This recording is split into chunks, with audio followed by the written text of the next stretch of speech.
राम भक्तों, स्वागत है आप सबका हमारे अपने चैनल मिस्टीरियस गुरु थिंक ऑसम मिरेकल में। भक्तों, आप सब बाबा महाराज जी की सभी वीडियो को बहुत सारा प्यार देते हैं और बहुत प्यारे प्यारे कमेंट्स भी लिखते हैं और कमेंट्स पढ़कर मैं देखती हूँ कि हम सब बाबा महाराज जी से कितना प्यार करते हैं। और यह बाबा महाराज जी की अपार कृपा है कि उन्होंने हमें अपनी शरण में लिया है, जिसका हम अपने मुख से बखान भी नहीं कर सकते कि उन्होंने हम पर कितनी बड़ी कृपा करी है। जब से बाबा महाराज ने हमारा हाथ पकड़ा है, हमारे जीवन में दुख दर्द जैसी कोई चीज़ ना के बराबर रह गई है। तो बाबा से हम इतना प्यार करते हैं कि जब भी हम बाबा के सामने जाते हैं तो हमारे मन में केवल यही भाव आता है। देखिए भक्तों, वह भाव क्या है, आप प्लीज़ कमेंट करके बताना कि किस किस के मन में यह वाला भाव आता है।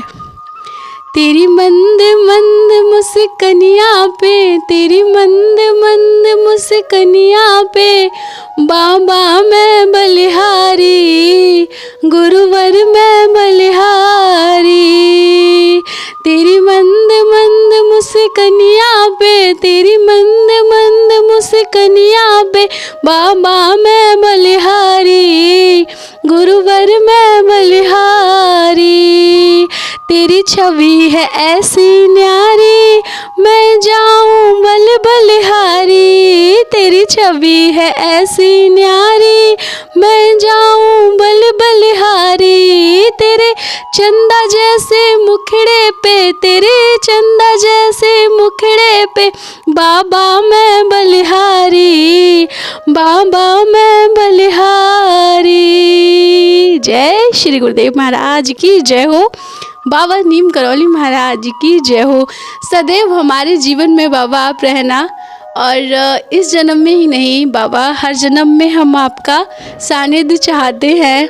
हम तो बार बार जन्म लेते हैं, हमें नहीं याद रहता कि हमारा पिछला जन्म क्या था, लेकिन बाबा आपको तो पता रहता है कि हम कौन हैं और कहाँ जाएंगे और क्या हमारे साथ होने वाला है। आप अंतर्यामी हैं, आप पल पल की खबर रखते हैं, अपने बच्चों के साथ हर पल रहते हैं, और बस आपसे यही प्रार्थना है कि आप हर जन्म में हमें अपनाना, हम पर हमेशा अपनी कृपा बनाए रखना। तो प्रेम से बोलेंगे जय श्री नीम करौली बाबा महाराज की जय हो। भक्तों, आज का विशेष अंक कल के विशेष अंक से रिलेटेड है, क्योंकि भक्तों कल का जो विशेष अंक था उस पर एक बहन जी ने ऐसा कमेंट किया था, जिसको सुनने के बाद, मतलब पढ़ने के बाद मुझे लगा कि मुझे इस पर वीडियो और बनाना चाहिए, एक विस्तार जानकारी देनी चाहिए। क्योंकि बहुत से लोग ऐसे हैं जो नहीं समझ पाते कि उनके साथ क्या हो रहा है, या किस चीज़ का संकेत है, यह संकेत अच्छा है या बुरा है। देखिए, पहली बात तो ये है, अगर आप बाबा महाराज जी से जुड़े हैं और बाबा महाराज जी पर आप बहुत सारा भरोसा करते हैं, आपको यकीन है कि आपके बाबा कितनी भी मुसीबत हो आपका हाथ नहीं छोड़ेंगे, तो सच में नहीं छोड़ेंगे। कल मैंने कहा था कि बाबा महाराज जी पर 100% भरोसा हमें करना होगा, बाबा महाराज को समर्पण करना होगा, तभी तो वो हमें चमत्कार दिखलाएंगे। हम पर अपनी कृपा तो बाबा हमेशा बनाए रखते हैं, लेकिन परीक्षा भी बाबा लेते हैं कभी कभी। तो हमारा काम क्या है, उस परीक्षा में पास होने का, ठीक है। तो हमें ये नहीं सोचना चाहिए कि देखो, जब मानव का जन्म लिया है, जब मानव का जन्म लिया है तो परेशानियों से डरने का कोई मतलब नहीं बनता, क्योंकि जीवन का दूसरा नाम ही है परेशानियाँ। लेकिन जब इस जीवन में आपको बाबा महाराज जी की छाँव मिल जाती है, उनके नाम की छाँव मिल जाती है, तब आपका जीवन सरल हो जाता है। क्योंकि बाबा महाराज आपकी तरफ आने वाली बड़ी से बड़ी परेशानियों को, देखिए, जो प्रकृति का नियम है उसे तो बदला नहीं जा सकता, क्योंकि बाबा महाराज जी भी उसी के अनुसार चलते हैं। तो करते क्या है बाबा महाराज जी, अपने भक्तों की तरफ जो परेशानियां आ रही हैं विकराल रूप धारण करके उनको पकड़कर छोटा कर देते हैं। बाबा महाराज जब सामने आकर परेशानी के खड़े हो जाते हैं कि रुको, ये मेरा बच्चा है, मेरा भक्त है, तुम इसको कैसे परेशान कर सकते हो, तो परेशानी को भी बाबा महाराज के सामने हाथ जोड़कर झुकना पड़ता है। लेकिन जो प्रकृति का नियम है उसे तो बदला नहीं जा सकता। तो इसका क्या होता है, जहाँ आपको तलवार लगनी होती है वहाँ आपको सुई लगती है, लेकिन लगती तो है ना, क्योंकि वो तो नियम है, उसे नहीं बदला जा सकता। प्रिय भक्तों, अपने विशेष अंक की ओर, और आज का हमारा विशेष अंक का जो विषय है वह यह है कि ज्योति हमें कितने प्रकार के संकेत देती है, कितने शुभ होते हैं, कितने अशुभ होते हैं, नकारात्मक या सकारात्मक। तो देखिए भक्तों, पहला तो ये है, जब आप अपने घर के मंदिर में जाते हैं तो आपका प्रथम कार्य क्या होता है, दीपक प्रज्वलित करना। हमारी पूजा दीपक के बिना कल्पना ही नहीं की जा सकती, ठीक है। पूजा नहीं हो सकती बिना दीपक प्रज्वलित करे। हाँ, मानते हैं मन से भगवान को हम याद करते हैं, उन्हें ध्यान कर सकते हैं, मंत्र जाप कर सकते हैं, उन्हें पुकार सकते हैं, सब चीज़ें हो सकती हैं, लेकिन जब हम अपने घर के मंदिर में जाएंगे तो हम क्या बिना दीपक प्रज्वलित करे भगवान को न भोग लगा सकते हैं, और मतलब नहीं सोच सकते इस बारे में। दीपक बहुत ही महत्वपूर्ण है। दीपक कहें तो, अगर दूसरी भाषा में कहें तो एक प्रकार का छोटा हवन है। देखिए क्या होता है कि जो ऋषि मुनि लोग होते हैं वह हवन करते हैं अपनी कुटिया में, प्रतिदिन उनका कार्य हवन से ही होता है, वह दीपक नहीं जलाते।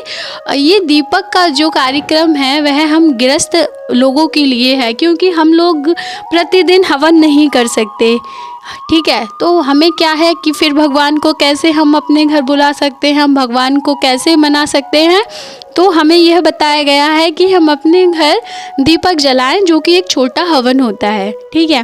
तो दीपक की बात पर, ज्योति की बात पर मुझे यह भजन याद आ रहा है जो नरेंद्र चंचल जी का है, जहाँ तक मैं याद कर पा रही हूँ। बहुत सुंदर भजन मुझे लगता है। जब भी आप अपने मंदिर में जाएं तो मोबाइल पर ही, फ़ोन पर ही आप इसको बजा कर अपना दीपक प्रज्वलित करें, देखिएगा आपको एक अलग ही अनुभव महसूस होना शुरू हो जाएगा, ठीक है। उसके आगे हम बात करते हैं, जान लेते हैं वह भजन कौन सा है जो हमें अब पूजा करने के टाइम बजाना है, ठीक है। वो उसके कुछ बोल ऐसे हैं, कौन कहता है माँ की ज्योत नहीं बोलती, कौन कहता है माँ की ज्योत नहीं बोलती, श्रद्धा से इसको बुलाने वाला चाहिए, ज्योत से ज्योत को मिलाने वाला चाहिए, भावना से इसको पुकार के तो देखिए, अखियों के शीशे में उतार के तो देखिए, सच की आवाज़ में आवाज़ ये लगाएगी, सोया जो तू नींद में तुझे ये जगाएगी, तेरे इसके चरणों में ध्यान भी तो चाहिए, सुनने को ध्वनि इसकी शुद्ध कान भी तो चाहिए। देखिए भक्तों, यह भजन आप जब भी अपने मंदिर में ज्योति प्रज्वलित करने जाएं तो जलाएं, क्योंकि देखिए महत्वपूर्ण है। क्योंकि अगर हम ज्योति पर अगर ध्यान देंगे, ज्योति पर अगर हम उसको ज्योति पूजन करना चाहिए, ठीक है, ज्योति का पूजन करेंगे तभी तो वह और जल्दी प्रसन्न होकर भगवान से हमें जोड़ पाएगी, जोड़ने का कार्य करेगी, ठीक है ना। हमारी पूजा में 4 चांद लगाती है ज्योति, अगर कहें तो यह है, ठीक है। भगवान की मन की बात बताती है ज्योति, भगवान प्रसन्न है आपकी पूजा से, यह बताती है ज्योति।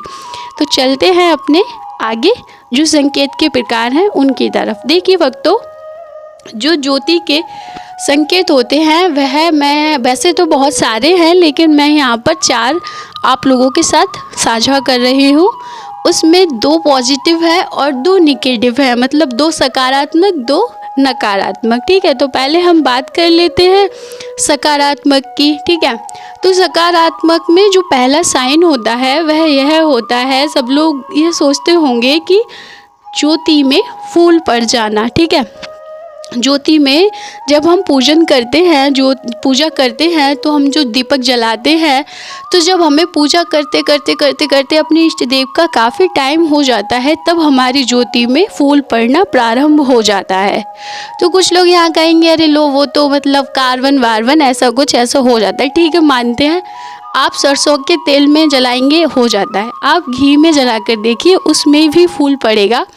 जब आपको मतलब आपकी पूजा सिद्ध होना प्रारंभ हो जाएगी, आपके देवता से आपका कनेक्शन होना प्रारंभ हो जाएगा। ठीक है, मतलब छोटा मोटा फूल नहीं, वो एक अलग से ही फूल पड़ेगा। उसके आकार भी कई होते हैं, 3-4 आकार से, जैसे कि फूल पड़ना, हृदय आकार होता है, एक हृदय टाइप का आकार बनता है, एक फूल टाइप का आकार बनता है, और एक आपको ऐसा लगेगा जैसे 3 पिंडियाँ देवी माँ की होती हैं, उस टाइप से आकार बनता है।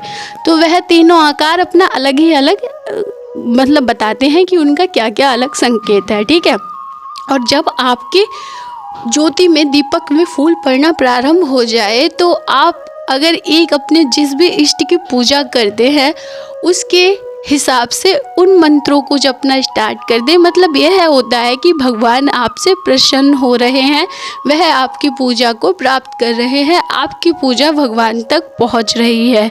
तो आप उस समय में क्या करेंगे, अपने पूजा में जो आपके इष्ट देव हैं उनके मंत्रों को जोड़ लेंगे। अगर कोई मंत्र जाप करते हैं तो अच्छी बात है, आप उनकी 1-2 माला बढ़ा भी सकते हैं, और नहीं करते तो करना प्रारंभ कर दें। यह इसी का साइन होता है कि आपकी पूजा भगवान तक पहुंच पा रही है। अग्निदेव आपको भगवान से जोड़ रहे हैं। ज्योति में कौन होता है, अग्निदेव होते हैं।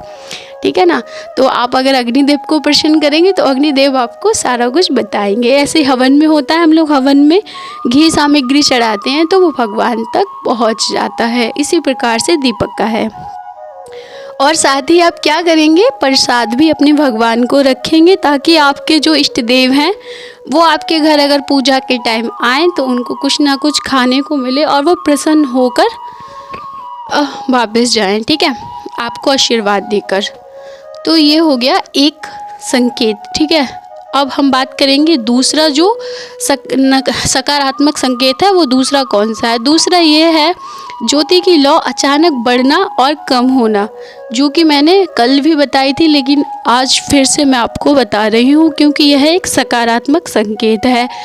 देखिए, हर किसी की ज्योति के साथ ऐसा नहीं होता, किसी किसी की तो बहुत धीमी धीमी जलती है, लेकिन यह जब होगा जब आपकी ज्योति में फूल पड़ना, पहले तो फूल पड़ना प्रारंभ होगा, उसके बाद आपका ये वाला साइन देखने को मिलेगा, जो ज्योति अचानक से बढ़ जाती है और कम हो जाती है, और साथ में आवाज़ भी करती है। कहते हैं ना, बोलती है ज्योति बुलाने वाला चाहिए, तो वो आपके साथ बात करना प्रारंभ कर देगी। तो यह बहुत ही शुभ होता है। इसका मतलब यह है, जब ऐसे होती है ना, जो दीपक की जो ज्योति है, फूल पड़ना तो ठीक है, आपकी पूजा भगवान तक पहुंच रही है, लेकिन जब आपकी दीपक की लौ कम और ज़्यादा हो रही है तो इसका यह संकेत है कि उस टाइम आपके इष्ट देव, आपके जो भी इष्ट देव हैं, आप और माता रानी, बाबा, आपके उस मंदिर में उस टाइम वहाँ पर विराजमान है, उनकी शक्ति वहाँ पर विराजमान है। तो इसका ये संकेत होता है, जब दिया अचानक से बढ़ता है, कम होता है, तो बाबा वहाँ पर हैं। ठीक है, तो आप उस टाइम कुछ अच्छा मांग सकते हैं, जो भी आपकी प्रार्थना है बाबा से बोल सकते हैं, बता सकते हैं, क्योंकि उस समय बाबा वहाँ पर उपलब्ध होते हैं। ये इसका ही संकेत है। तो ये 2 हो गए पॉजिटिव संकेत जो मैंने आपको बता दिए। अब चलते हैं हम अपने नेगेटिव संकेत के ऊपर, कि मतलब ये संकेत मिले तो फिर नकारात्मक है। तो नकारात्मक जो पहला संकेत है वह यह है कि, जो कि कल मुझे कमेंट भी आया था, कि ज्योति में विस्फोट हो जाना, मंदिर में आग लग जाना। ठीक है, और जैसे कि तेल, दिए का तेल या घी बिखर जाना मंदिर में, मूर्तियों के ऊपर, आसन में। ठीक है, ऐसे करके। तो ये एक नेगेटिव है, पर ये नेगेटिव है, साइन ज़रूर नेगेटिव है, पर इसका जो मतलब है वो पॉजिटिव ही है। वो क्यों है, वो इसीलिए है क्योंकि ऐसा जब होता है, जब एक पॉजिटिव एनर्जी और एक नेगेटिव एनर्जी आपस में टकराते हैं तो विस्फोट होगा ना होगा, आप खुद ही सोच के देखिए। ठीक है, एक पॉजिटिव नेगेटिव जब आपस में टकराएंगे तो विस्फोट होगा। तो ये वही है। अब जैसे कि आपकी तरफ कोई बड़ी मुसीबत आ रही थी, ठीक है, या कोई वहाँ पर जहाँ आप रहते हैं, ऐसा नहीं है। देखिए, हनुमान जी से बड़ी शक्ति कोई नहीं है। सब कहते नहीं, चारों जुग प्रताप तुम्हारा, अष्ट सिद्धि नौ निधि के दाता। ठीक है, तो हनुमान जी सर्वश्रेष्ठ हैं और सबसे बलिष्ठ हैं। ठीक है, भगवान जी के पास इतनी शक्तियाँ हैं, हनुमान जी के पास इतनी शक्तियाँ हैं कि वो चालीसा पढ़ के हमें पता चलता है, ठीक है। उसका कुछ नहीं कह सकते, उसकी तो कोई था ही नहीं है कि कितना है क्या है, बहुत है, ठीक है। तो क्या होता है जब कोई कोई स्थान ऐसा होता है भक्तों जो जहाँ पर निगेटिव एनर्जी रहती है, और कहते हैं ना नीति होती है हर चीज़ की, हर चीज़ का टाइम होता है। तो जो कुछ नेगेटिव एनर्जियाँ होती है, जैसे कुछ लोग होते हैं, तो मैं बताऊं जैसे कि अब लोग कहेंगे कि भगवान जी के सामने यह लोग नहीं टिकते, सच में नहीं टिकते, इसमें कोई डाउट नहीं है। लेकिन कुछ शक्तियाँ ऐसी होती हैं, कुछ लोग ऐसे होते हैं जिनके साथ अत्याचार हुआ हो, या जिनके साथ धोखा हुआ हो, या इनको कुछ पता ना हो, मतलब उनके साथ कुछ गलत हुआ हो और वह अपने प्राण खोकर और वहाँ पर वो रह गए हो। तब क्या होता है कि वो भगवान से लड़ जाते हैं कि अरे भगवान, हमारे साथ तो अत्याचार हुआ था, हम ऐसे कैसे मान जाएं। तो भगवान कहते हैं नहीं, ऐसा नहीं हो सकता, यह हमारा बच्चा है, हमारी सेवा करता है, आप यहाँ नहीं रह सकते, यहाँ से भागो। तो वो जब टकराव होता है नेगेटिव और पॉजिटिव एनर्जी का, तब ये विस्फोट होता है, ठीक है। तो ये एक गुड साइन है, क्योंकि ये इसलिए गुड साइन है, अगर आपके साथ ऐसा हो रहा है तो आप ये समझिए कि बाबा आपके पास हैं, बाबा आपकी सेफ्टी के लिए खड़े हैं, तो आपको डरने की कोई ज़रूरत नहीं है, ठीक है।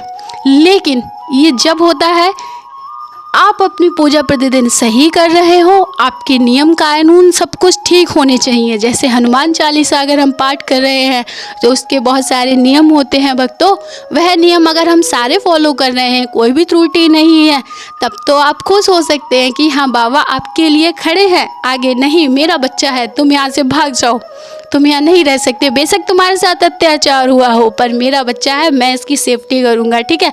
कहते हैं नहीं, महावीर जब नाम सुनावे, है ना, वो डर लगता है, तो हम महावीर का नाम लेते हैं तो बड़ा से बड़ा डर भाग जाता है, ठीक है ना भक्तों।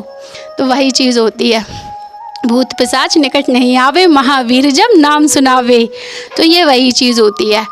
तो क्या कहते हैं ना भक्तों, अगर आप में कहीं त्रुटि है, आप चालीसा का पाठ कर रहे हैं, आप नियमों का पालन नहीं कर रहे हैं, ठीक है, बहुत नियम होते हैं, उसके लिए आप लोग अगर मुझे कमेंट बॉक्स में बोलेंगे तो मैं हनुमान चालीसा के नियम के बारे में स्पेशली बहनों के लिए, लड़कियों के लिए मैं बताना चाहूँगी, अगर आप लोग कहेंगे तो, और नहीं तो फिर मैं बता तो दूँगी, है ना, ठीक है।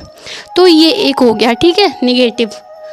और निगेटिव में जो दूसरा संकेत है वो यह है भक्तों कि क्या होता है कि कभी कभी हम दीपक जलाते हैं, तो कभी आरती जैसे हम कर रहे हैं, ठीक है, तो अचानक जो हमारी जोत की जो बत्ती है वो घी में डूब जाए, मतलब बढ़ गई, बढ़ना बोलते हैं, मतलब बढ़ना ही बोलते हैं, बुझना बोलना शुभ नहीं मानते, ठीक है, बढ़ गई जैसे उसमें डूबकर, या हवा आई अचानक से बढ़ गई।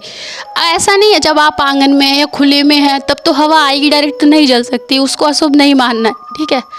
जब आप मंदिर में हैं, वहाँ पर हवा का कुछ ज़्यादा मतलब नहीं है, वहाँ पर वह अगर अचानक से बंद हो जा रही है, ठीक है, कुछ दिक्कत आ रही है, तो ये नेगेटिव साइन है। अगर ऐसा कुछ आपके मंदिर में या आपके साथ घट रहा हो तो प्लीज़ आप बाबा जी से हाथ जोड़कर प्रार्थना करें कि हे बाबा वीर बजरंगबली श्री नीम करौली बाबा महाराज, आप मेरी रक्षा करें, क्योंकि हम आपकी शरण में हैं, हमारा आपकी सिवा कोई नहीं है, और आप तो जानते हैं आप हमारे सब कुछ हैं।